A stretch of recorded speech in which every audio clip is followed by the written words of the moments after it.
किसी एजेंट के through file लगवाने जा रहे हो दोस्तों, तो ये गलती भूल कर भी मत करना। आपकी फाइल की क्लैरिटी अगर आपको नहीं पता और आप किसी एजेंट के थ्रू अपनी फाइल अप्लाई कर रहे हो, तो आपको इन फ्यूचर उसका लॉस हो सकता है। मैं आपको एक एग्जांपल देता हूँ कि एक क्लाइंट 2016 में अपनी फाइल किसी एजेंट के थ्रू अप्लाई करता है। 2016 में जब उसने अपनी फाइल अप्लाई की, तो एजेंट से जस्ट उसे ये पता चला कि उसकी फाइल रिफ्यूज़ हो चुकी है। 2026 में वो अपनी फाइल को दोबारा अप्लाई करता है, लेकिन इस बार वो किसी एजेंट का सहारा नहीं लेके खुद अपनी फाइल को एक इमिग्रेशन कंसल्टेंसी से फाइल अप्लाई करवाता है और अपनी फाइल में अपनी वाइफ और अपने दोनों बच्चों को भी इंक्लूड करता है। जब 2026 में उसने दोबारा फाइल अप्लाई की अपनी पूरी फैमिली के साथ, उसको अगेन रिफ्यूज़ल का सामना करना पड़ा और रिफ्यूज़ल में देखिए रीज़न क्या था। 2016 से उसका बैन आ चुका था यूके से, लेकिन उसे उस चीज़ के बारे में कोई इन्फॉर्मेशन ही नहीं थी।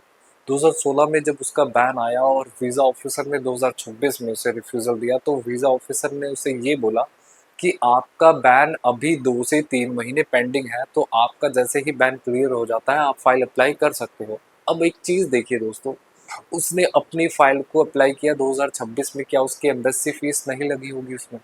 उसकी एम्बेसी फीस उसने कंसल्टेंसी जिस इमिग्रेशन से अपनी फाइल अप्लाई की, वहाँ पे उसने अच्छा खासा अमाउंट पे किया होगा। अपनी पूरी फैमिली की फाइल अप्लाई करने के बाद जो एम्बेसी फीस है, सर्विस फीस है, ट्रांसपोर्ट है, डॉक्यूमेंटेशन है, उनको तैयार करना, अपने क्लोजिंग बैलेंस को तैयार करना, अपने स्टेटमेंट को मेंटेन करना, ये सब खराब हो जाता है एक गलती की वजह से। और वो गलती क्या है? आपकी फाइल की क्लैरिटी आपको नहीं पता थी। इसलिए मैं आपको कहता हूँ कि एजेंट के थ्रू अगर आप फाइल करवा रहे हो, तो आपको अपनी फाइल की क्लैरिटी पता होनी चाहिए। आपको पता होना चाहिए कि वीज़ा ऑफिसर के सामने आपका एजेंट कौन कौन से डॉक्यूमेंट्स आपके दिखा रहा है।